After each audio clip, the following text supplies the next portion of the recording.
ሰላም ጤና ይስጥልኝ ውድ የዩቲዩብ ቤተሰቦቼ እንደምን አላችሁ? እኔ በጣም ደህና ነኝ፣ እግዚአብሔር ይመስገን።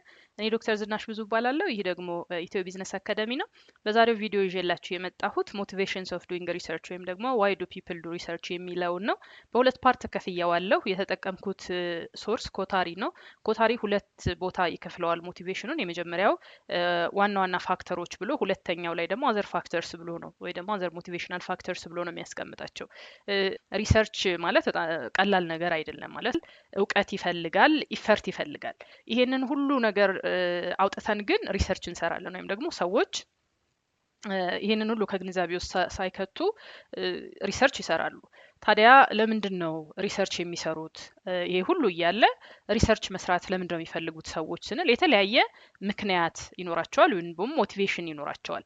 ከነዚህ ሞቲቬሽን ውስጥ እንዳልኩት በሁለት ኪ ሞቲቬሽን እና አዘር ሞቲቬሽናል ፋክተር ብለን እንከፍላቸውና እናያለን አኮርዲንግ ቱ ኮታሪ ማለት ነው። ስለዚህ የመጀመሪያ ኪ ሞቲቬሽን ቢሃይንድ ሪሰርች ብሎ ኮታሪ የሚያስቀምጣቸው ምንድን ነው? አካዳሚክ ጎል፣ ኢንተሌክቹዋል ሳቲስፋክሽን፣ ሶልቪንግ ሪል ወርልድ ፕሮብለምስ፣ ሰርቪስ ቱ ሶሳይቲ እና ፕሮፌሽናል ሪኮግኒሽን የሚሉት ናቸው። ሌላው ደግሞ አዘር ኢምፖርታንት ድራይቪንግ ፎርሰስ ወይም ፋክተር የሚባሉትን በሚቀጥለው ቪዲዮ ወይ ደግሞ በፓርትቱ ይዤላችሁ እመጣለሁ። ከመጀመሪያው ስንጀምር እንግዲህ አካዳሚክ ኤንድ ዲግሪ ጎል የምንለውን ነው የምናገኘው። አካዳሚክ እና ወይም ደግሞ አካዳሚክ ኤንድ ዲግሪ ጎል የሚባለው የሁላችንም የብዙዎቻችን መነሻችን ነው። ስለ ሪሰርች ስናውቅ ወይ ደግሞ ሪሰርች የሚባለውን ኮንሰፕት ለመጀመሪያ ጊዜ ስንሞክረው በዚህ ሞቲቬሽን ምክንያት ነው። ይሄ አይነት ሪሰርች መች ነው የምንሰራው? ለመመረቂያ እንደ ማሟያ ቢኤ ዲግሪ ሊሆን ይችላል፣ ወይም ቢኤስሲ ዲግሪ፣ ማስተርስ ዲግሪ፣ ፒኤችዲ ዲግሪ። በእያንዳንዱ ዲግሪ ስንመረቅ ሪሰርች እንደ አንድ ኳሊፊኬሽን ነው ወይ ደግሞ እንደ አንድ ማሟያ ነው የሚደረገው ማለት ነው። ስለዚህ ይሄንን ካላደረግን በስተቀር ሪሰርች ካልሰራን በስተቀር ዲግሪያችንን ማግኘት አንችልም። ይሄ የሁላችንም የብዙዎቻችን አሁን ላይም ለመመረቂያ ጽሁፋችሁን እየሰራችሁ ያላችሁ ይህን ቪዲዮ የምታዩ ትኖራላችሁ።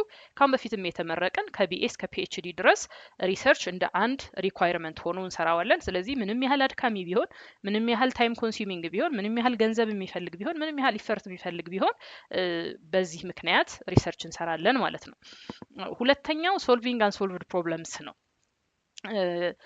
ሶሳይቲው ወይ ደግሞ ማህበረሰባችን ፌስ ያደረገው ፕሮብለም ይኖራል፣ ቻሌንጅ ይኖራል። ይሄንን ፕሮብለም ለመፍታት ካለን ፍላጎት ወይም ደግሞ ሪሰርቸሮች ከሚኖራቸው ፍላጎት ቁጭ ብለው ሲያስቡ ወይም ደግሞ በስራ ቦታቸው በመኖሪያ አካባቢያቸው ሊሆን ይችላል የሚያዩቸው የማህበረሰባዊ ችግሮች ይኖራሉ። ስለዚህ እነዚህን ችግሮች አንድ ባለሙያ ወይም ደግሞ አንድ ሪሰርቸር ይሄ ለምን ሆነ፣ why does this happen, what is missing, how can this be improved የሚል አይነት ጥያቄ ሊያነሳ ይችላል። ይሄ የሆነ ነገር ለምን ሀፕን አደረገ፣ በምን ምክንያት ነው ብዙዎቻችን እንላለን አይደለ? ምናልባት ሪሰርች አንሰራ ይሆናል እንጂ ይሄ ነገር ለምን ሆነ፣ ምንድነው? አሁን እኛ ብዙ ጊዜ ኢትዮጵያ ውስጥ የሚጠይቅ ጥያቄ አለ። ምንድነው እንደ ማህበረሰብ የጎደለን፣ ለምንድነው እንደዚህ የሆን ነው የምንለው አለና ይሄንን አይነት ኮምፕሌኖች ዝም ብሎ ቁጭ ብሎ ኮምፕሌን ከማድረግ ይልቅ ኃላፊነት ወስደው ሪሰርች የሚሰሩ ሰዎች አሉ።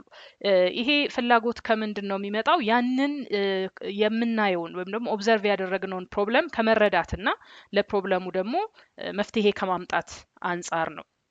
ስለዚህ በእንደዚህ አይነት ፕሮብለም ሞቲቬሽን የተሰሩ ብዙ ሪሰርቾች ይኖራሉ። ለምሳሌ ዋይ ስሞል ቢዝነስ ፌል ዲስፓይት ገቨርንመንት ሰፖርት። በሀገራችን ኢትዮጵያ ለምሳሌ ስሞል ቢዝነስን በገቨርንመንት ደረጃ እንደ አንድ ዋና ጉዳይ ተደርገው ከፖቨርቲ አሊቬሽን፣ ከአንኢምፕሎይመንት ሪዳክሽን፣ ከብዙ አቅጣጫ ሰፖርት ይደረጋል። ብዙ ጊዜ ግን ስቲል ስሞል ቢዝነሶች ፌል ያደርጋሉ።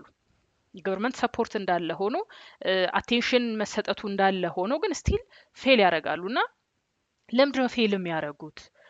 በምን ምክንያት ነው ይሄ የመጣው ብሎ አንድ የሚያስብ ሰው ይሄ አንድ ሞቲቬሽን ሊሆን ይችላል ማለት ነው። ዋይ ዳዝ ዲስ ሀፕን የሚለውን አንስተን ሶስተኛው ደግሞ ኢንተሌክቹዋል ጆይ ኤንድ ክሪኤቲቪቲ ነው። ይሄን ስናነሳ ደግሞ በዓለማችን ላይ የተደረጉ በጣም ብዙ ለውጦች አሉ። ስፔሻሊ አሁን በምንኖርበት ዘመን ብዙ ነገሮች ቀን ተቀን እየተለወጡ እያደጉ እየተሻሻሉ እየመጡ ነው ያሉት። ይሄ ዝም ብሎ ኦቨርናይት የሚመጣ ነገር አይደለም። እኛ ጋር ሲመጣ ጅም ጊዜ ወስዶ ብዙ ተጠንቶ ብዙ ተደክሞበት ብዙ ታስቦበት ብዙ ሌሊት ብዙ ቀን ብዙ ገንዘብ ብዙ ኢፈርት ወጥቶበት የሚመጣ ነገር ነውና በአለማችን ላይ የተፈጠሩ ነገሮች በአጠቃላይ ከዚህ ሞቲቬሽን የመጡ ናቸው። አንድ ነገር ተሰርቶ ከሆነ ጊዜ በኋላ ሌላ ኢምፕሩቭመንት እናያለን። አሁን ላይ ያሉ ብዙ ዘመናዊ ቀደም ካሉት የተወሰኑትን እናንሳ። ለምሳሌ አብርሃም ማስሎ ሳይኮሎጂስት ነው።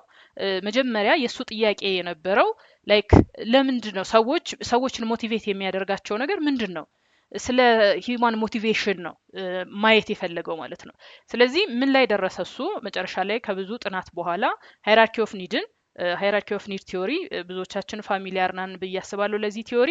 እሱን ዴቨሎፕ አደረገ እና ሁሉም ሰዎች በአንድ አይነት ነገር ሞቲቬት መሆን እንደማይችሉ ወይ ደግሞ ሞቲቬት እንደማይሆኑ የተለያዩ ሰዎች ባላቸው ኒድ ሌቭል እንደሆነ ሞቲቬሽንም የሚሰራው ሳይኮሎጂካል ፊዚዮሎጂካል ኒድ ላይ ያለ ሰው እና የመጨረሻው ሰልፍ አክቹዋላይዜሽን ላይ ያለ ሰው በተመሳሳይ አይነት ነገር ሞቲቬት ሊደረግ እንደማይችል ዴቨሎፕ አደረገ ማለት ነው።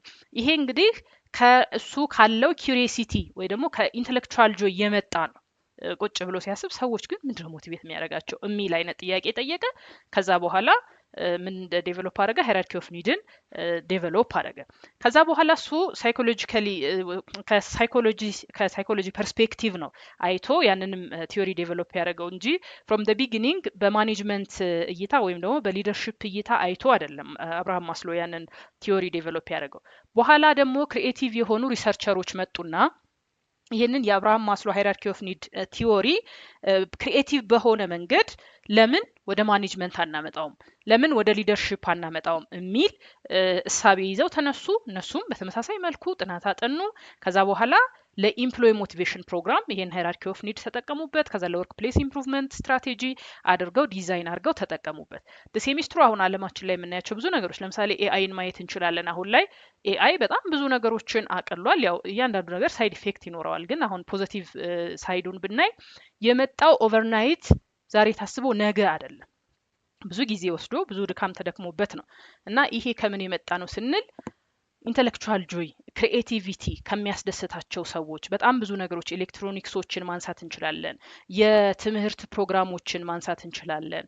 በጣም ብዙ ነገሮችን ብናነሳ ከጊዜ ወደ ጊዜ ኢምፕሮቭ እየሆኑ የሚመጡት ተኝተን የምናድረው ሰዎች እንዳለ ሆኖ ወይም እንዳለን ሆነን ብዙ ግን ማይተኙ በጣም ብዙ የሚያሰላስሉ በጣም ብዙ ማሰብ የሚያስደስታቸውና ማጥናት የሚያስደስታቸው ሰዎች ስላሉ በእነሱ ምክንያት የሚመጣ ነው ማለት ነው። ይሄ ሞቲቬሽናቸው ምንድን ነው ካል ፒውርሊ ኢንተሌክቹዋል ጆይ እና ክሪኤቲቪቲ ነው። ፍሮም ደ ቢጊኒንግ ለቢዝነስ አላማ ተብሎ አይደለም እንደዚህ አይነት ነገሮች ብዙ የሚሰሩት ማለት ነው። ለቢዝነስ አላማ ብለው ሳይሆን ሲሰሯቸው ለራሳቸው ሳቲስፋክሽን ይሰሯቸውና ግን ስሩ ታይም ኢምፕሊመንት ወደ አፕሊኬሽን ይመጣሉ። አልበርት አንስታይንን ማንሳት እንችላለን።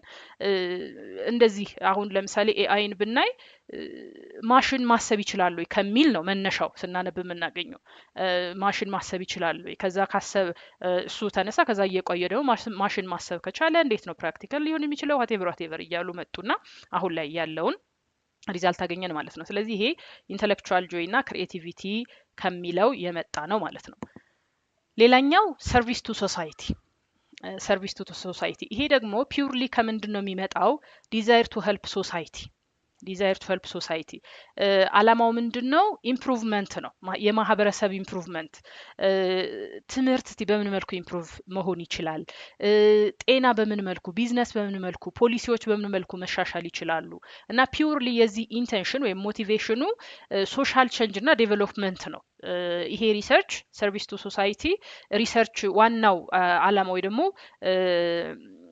ቱል የሚሆነው ለምንድን ነው? ፎር ሶሻል ቼንጅ ኤንድ ዴቨሎፕመንት ነው። ለማህበረሰብ እድገት ለማህበረሰብ ለውጥ የምንጠቀምበት ነው ማለት ነው። ስለዚህ መነሻውም ኤዱኬሽንን ወስደን ለምሳሌ ትምህርት በምን መልኩ ነው ኢምፕሩቭ መሆን የሚችለው?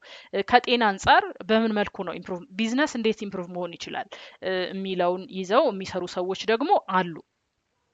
ስቲል ይሄ ከየት የሚመጣ ነው? ከኢንተርናል ነው መነሻው ኢንተርናል ነው። ሰርቪስ ቱ ሶሳይቲ ማንም ሰንበዲ ኤክስ ወይ ዜድ የተባለ ሰው ሪሰርች እዚህ ላይ ስራ ብሎን ሳይሆን ወይም ብሏቸው ሳይሆን እዚህ ጥናት የሚያጠኑ ሰዎች ከራሳቸው መነሻ ኢንተርናል ሪዝን ኖሯቸው ለምን ማህበረሰቤን በዚህ መልኩ አላገለግልም፣ ይሄን ችግር ለዚህ ችግር መፍትሄ የሚሆን ነገር ለምን አላመጣም ብለው ነው የሚነሱት። ለምሳሌ አሁንም ቢዝነስ ፎከስ እያደረግን መሄድ ስለሆነ አላማችን ለምሳሌ ሪሰርቸሮች ምን ጥናት ሊያጠኑ ይችላሉ ወይም ደግሞ አጥንተው ምን አምጥተዋል ብለን ብናስብ ማይክሮፋይናንስ አለ።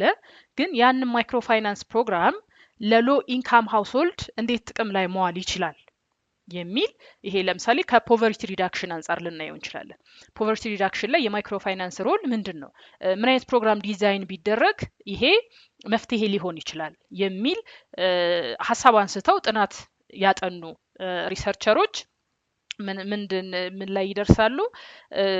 ስሞል ሎን እና ፋይናንሻል ትሬኒንግ መስጠት ለሎ ኢንካም ሃውስሆልዶች ኑሯቸውን የተሻለ ቢዝነስ እንዲጀምሩ ኢንካማቸው እንዲያድግ ፖቨርቲ ሪዳክሽን ላይ ደግሞ አስተዋጽኦ እንዲያደርግ ማድረግ ይችላል። ምክንያቱም ብዙ ጊዜ እንደምናውቀው ባንኮች ሎን የሚሰጡት ወይም ደግሞ ብድር የሚሰጡት ለኮላተራል ላላቸው ሰዎች ነው ወይ ደግሞ ማስያዣ ላላቸው ሰዎች ነው። እነዚህ ሎ ኢንካም ሃውስሆልድስ ደግሞ እንደዚህ አይነት ኦፖርቹኒቲ ወይ ደግሞ አክሰሱ የላቸውም፣ ለኮላተራል አክሰስ የላቸውም። ስለዚህ ማይክሮ ፋይናንሶች ትንንሽ ብድሮችን በመስጠት እነዚህ ሰዎች እንዴት ወደ ቢዝነስ ውስጥ እንዲገቡ ኢንካማቸውን እንዲያሳድጉና መጨረሻ ላይ ደግሞ ፖቨርቲ ሪዳክሽን ላይ ምን አይነት ኢምፓክት አለው የሚል ጥናት አጥንተው ይሄንን እንደ ሶሉሽን ይዘው ሊመጡ ይችላሉ ማለት ነው። ስለዚህ ይሄኛው ሪሰርች ደግሞ ማህበረሰብን ከማገልገል አንጻር የማህበረሰቡን ኑሮ የተሻለ ከማድረግ አንጻር በተለያየ ፐርስፔክቲቭ እዚህ ጋር እንደተዘረዘሩት ከኤዱኬሽን አንጻር፣ ከሄልዝ አንጻር፣ ከቢዝነስ አንጻር ወይ ደግሞ እንዳጠቃላይ ፐብሊክ ፖሊሲዎችን አድረስ ከማድረግ አንጻር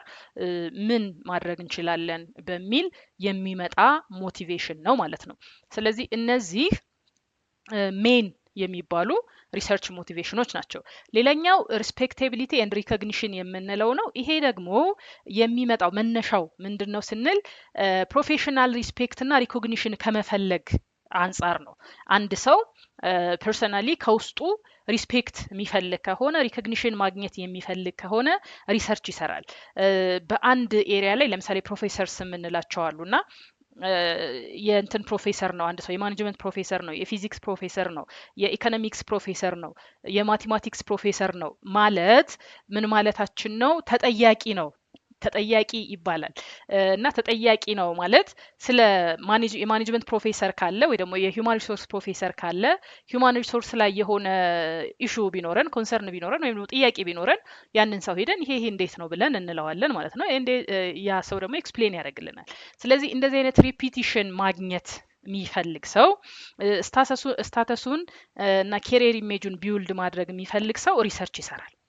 እና የዚህ ሰው መነሻው ሪዝኑ ምክንያቱ ሪሰርች የመስራት ምክንያቱ ይሄንን ስታተስ እና ኬሪየር ኢሜጅ ቢውልድ ማድረግ ነው ማለት ነው። ስለዚህ በተደጋጋሚ በዛ ስፔሻላይዝ ባረገው ኤሪያ ላይ ጥናቶችን ያጠናል።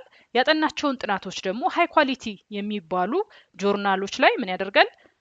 ፐብሊሽ ያስደርጋል። ስለዚህ በዛ ኤሪያ ላይ ታዋቂ ይሆናል ወይም ደግሞ ተጠያቂ ይሆናል ማለት ነው። ስለዚህ እነዚህ ሜን ሞቲቬሽንስ ኦፍ ዱይንግ ሪሰርች የምንላቸው ወይም ደግሞ ኮታሪ በዛ መልኩ ኦርጋናይዝ ያደረጋቸው ወይም ክላሲፋይ ያደረጋቸው ናቸው።